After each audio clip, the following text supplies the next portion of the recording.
Hello, hello, c'est Anya Toine.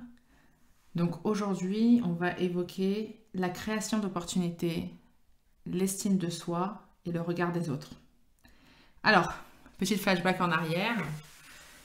Donc concernant la collaboration avec David Laroche, le challenge, la demande de collaboration a eu lieu le 17 mars 2019.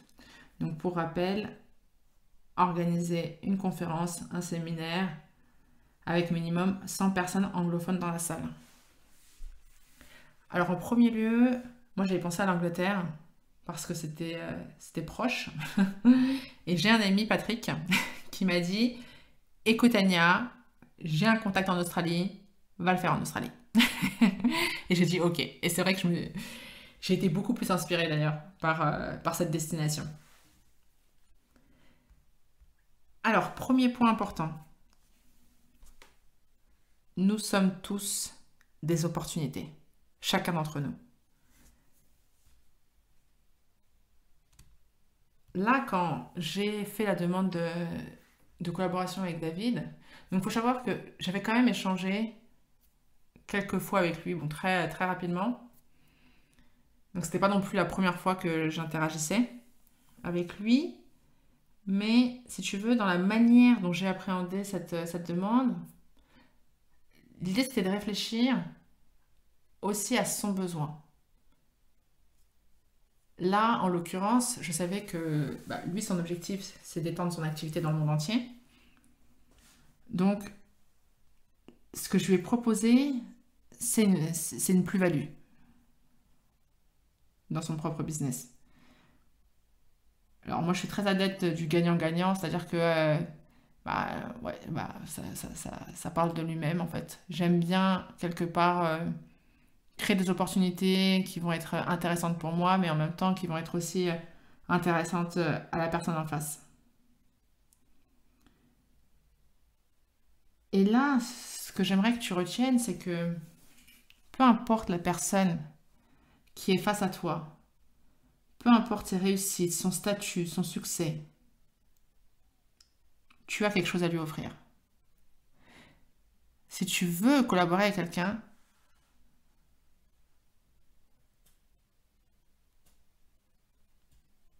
réfléchis à ce que tu peux lui offrir. Et tu as. Parce que j'insiste sur ce point parce que parfois on peut se mettre un peu dans une posture où on va s'auto-rabaisser en se disant non mais regarde cette personne-là, oh, je peux rien faire, j'ai rien à apporter. Un peu cette idée que qu'on n'est pas assez. Alors que chacun d'entre nous, on a tous quelque chose à offrir à n'importe qui. Tous quelque chose qui pourrait permettre à une personne en face d'avancer, de se sentir mieux. On a tous de la valeur. Alors, en termes de contexte, il faut savoir qu'au moment où j'ai fait cette demande de collaboration, c'est aussi une période de vie où j'étais un peu perdue. Alors je réfléchissais à mon activité entrepreneuriale. Je savais pas trop quelle orientation lui donner. C'était pas clair pour moi. Et il y avait une peur aussi. Il y avait une certaine peur de mettre en place des projets qui m'inspiraient pas.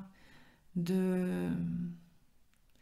Enfin, j'avais parfois un peu le sentiment d'être éteinte. C'est-à-dire que j'avais besoin de sentir que j'étais connectée à quelque chose qui pouvait m'inspirer.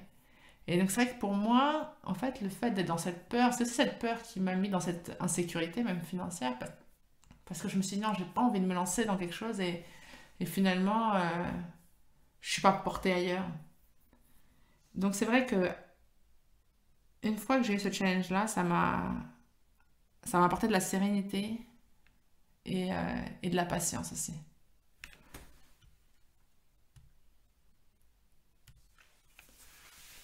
Et pour que tu puisses te rendre compte, quand je te dis que justement, même financièrement, c'était pas évident, et je me souviens que, alors ça va pas arriver non plus souvent, mais quelquefois, même ne serait-ce que pour payer un ticket de métro. Honnêtement, il m'est arrivé de ne même pas avoir la monnaie pour un ticket de métro. C'est pour te dire.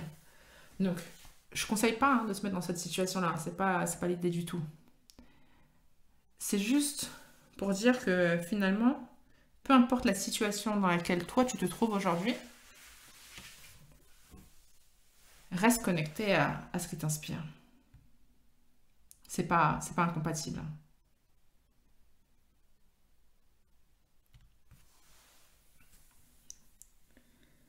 Moi, je me souviens à chaque fois quand je réfléchissais à ce challenge, et encore aujourd'hui, tu sais ce qui me rend fière,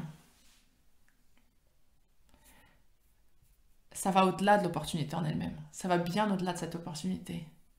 Ce qui me rend fière aujourd'hui, quand j'y pense, c'est de m'être autorisée. C'est de m'être dit, bah finalement, pourquoi pas? Pourquoi pas?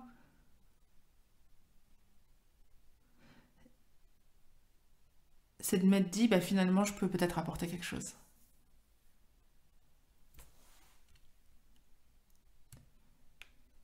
Alors, ça va m'emmener au deuxième point, qui est que quand tu veux atteindre un objectif,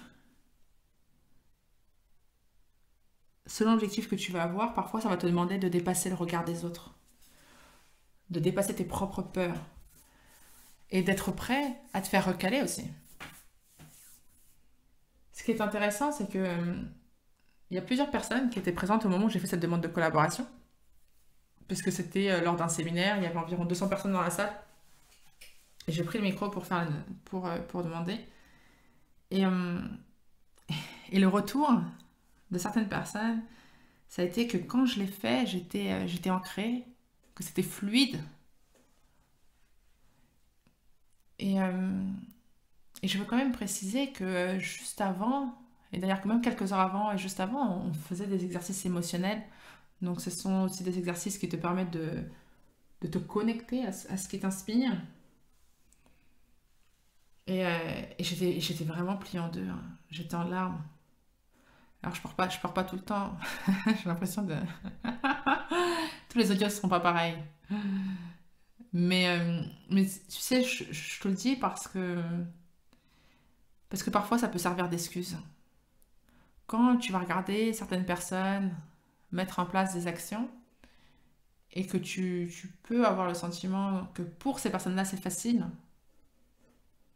bah tu peux aussi te dire bon bah ok, bah, cette personne-là elle le fait mais bon c'est facile pour elle, mais moi c'est différent. Hmm, non, moi non.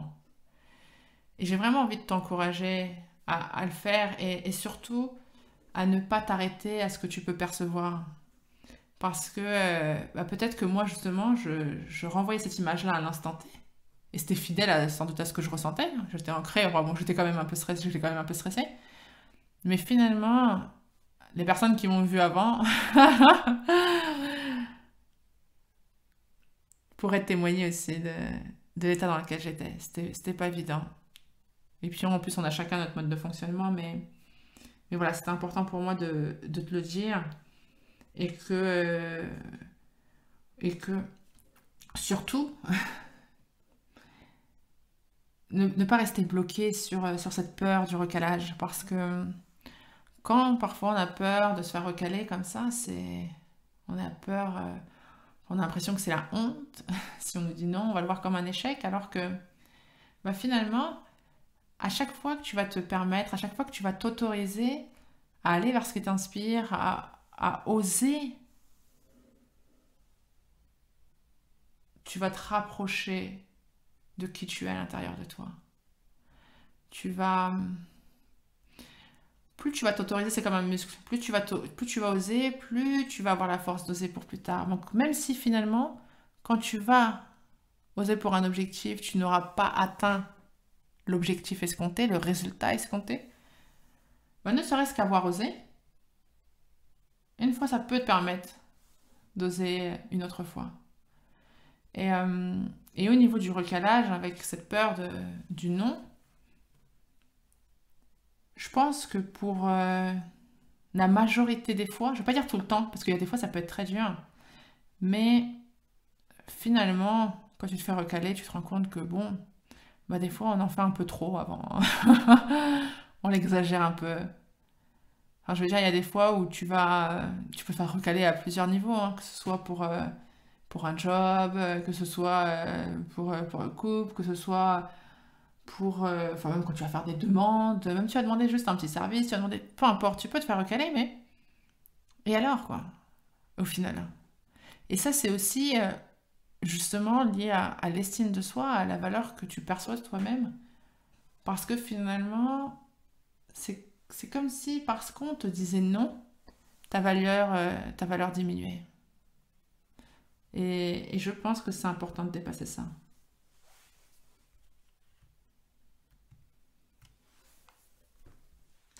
Je vais te faire une analogie avec l'eau. Je me souviens, il y a quelques années, être allée à une conférence et ils avaient nommé l'eau l'or bleu. Ça m'avait marqué. Là, avant de faire cet audio, je regardais sur Internet et sur le site du National Geographic, ils disent que chaque minute, 5 personnes meurent dans le monde parce qu'elles n'ont pas accès à l'eau potable. Aujourd'hui, moi, si je veux de l'eau potable, j'ai juste à tourner le robinet. Quand tu vas dans des cafés, des restos, ça y est, ça a réouvert. L'eau du robinet était offerte. Je me souviens même, à une époque, je comprenais même pas le concept d'acheter de l'eau dans un bar ou un café. Ça me dépassait. Ah non, ah non, je me disais, bah attends, quitte à sortir, je vais prendre de l'eau alors que j'en ai en abondance chez moi. Autant prendre un jus, tu vois, un coca, un thé, non, de l'eau comme ça, non. Aujourd'hui, quand je pense à ça, à cette façon de penser que j'avais, je me dis, mais finalement, je rabaissais l'eau. Alors que quand tu regardes, l'eau, c'est la meilleure boisson. C'est la meilleure boisson pour t'hydrater, c'est la meilleure boisson pour être en bonne santé. Mais je la rabaissais parce qu'elle était trop accessible. Alors qu'il y a des pays où l'eau, elle coûte beaucoup plus cher que du Coca-Cola, qu'une canette de Coca. L'eau, elle va coûter beaucoup plus cher.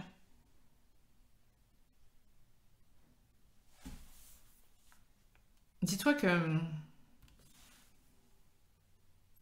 chacun d'entre nous, on est un peu comme de l'eau. On a tous cette valeur-là. Après, parfois, tu auras peut-être l'impression d'être perçu comme de l'or à travers les yeux, les discours de certaines personnes. Et pour d'autres, peut-être que tu auras l'impression de n'avoir aucune valeur. Mais s'il y a bien un point à retenir, c'est que le plus important, c'est pas les autres, c'est pas forcément ceux qui vont te valoriser ou ceux qui vont te dévaloriser. Le plus important, c'est la conscience que tu as de toi-même, ce que tu penses de toi. Parce que finalement, que tu sois valorisé ou rabaissé, tu peux l'être d'ailleurs dans une même situation, hein, dans un même instant. La question, c'est qui tu es. Dans une même ville aujourd'hui, en fonction du magasin où tu vas aller acheter ta bouteille d'eau, le prix il peut varier du simple au quintuple. Et pour la même bouteille d'eau, tu vas boire la même chose, la même marque, mais la valeur va varier, la valeur qu'on lui donne. Donc si tu veux, plus toi tu auras conscience que tu as de la valeur, que tu mérites d'être heureux, que tu mérites d'aller vers ce qui t'inspire, plus tu vas aussi créer des opportunités qui vont être en adéquation avec tes envies, qui vont être en adéquation avec tes inspirations.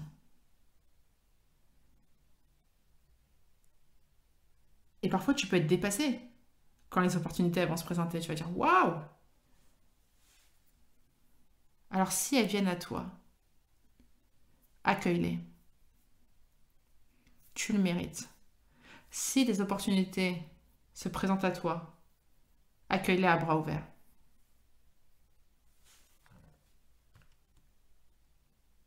Je le répète, hein, on a tous de la valeur. On a tous à apporter aux autres. C'est comme certaines compétences qu'on a qu'on a acquises et qui sont devenues tellement ancrées qu'on a l'impression que tout le monde est au même niveau. Je sais pas si ça t'est déjà arrivé. Où tu fais quelque chose et puis t'as une personne qui va dire waouh, c'est trop bien ce que tu fais. Tu sais, tu vas la regarder en disant mais ouais, enfin, toi aussi là, tu. C'est important de se rendre compte de cette complémentarité. C'est vraiment, je pense, une des beautés de ce monde. C'est que chacun d'entre nous, on va avoir aussi des affinités, on va avoir des facilités aussi dans certains domaines, on va avoir des passions qui vont être différentes. Et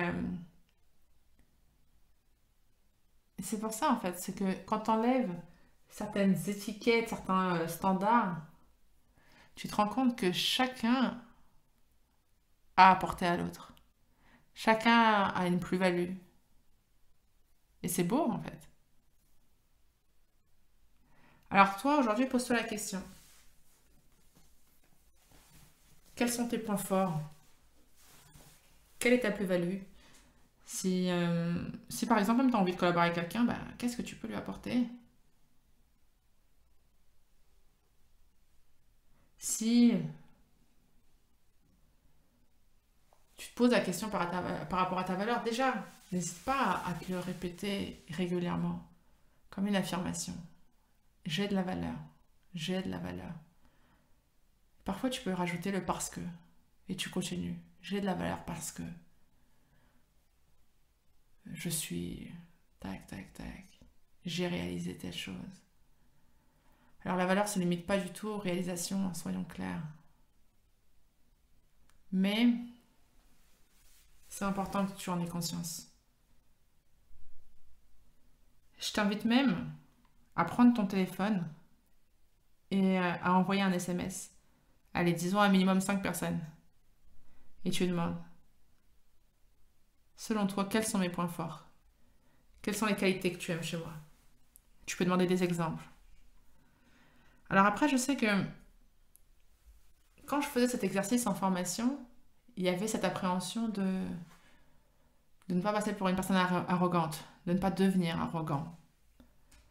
Et c'est toute la subtilité, c'est-à-dire que c'est important que tu aies conscience de ta valeur, de ce que des qualités que tu as, de la belle personne que tu es, tout en reconnaissant aussi que bah, parfois, il y a peut-être certaines choses aussi à améliorer. Et c'est ça, c'est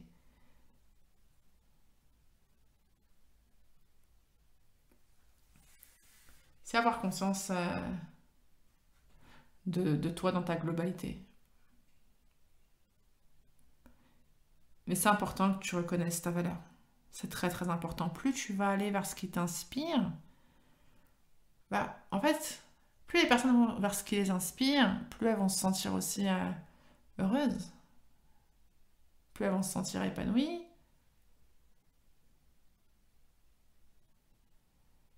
Et c'est pour ça que c'est important.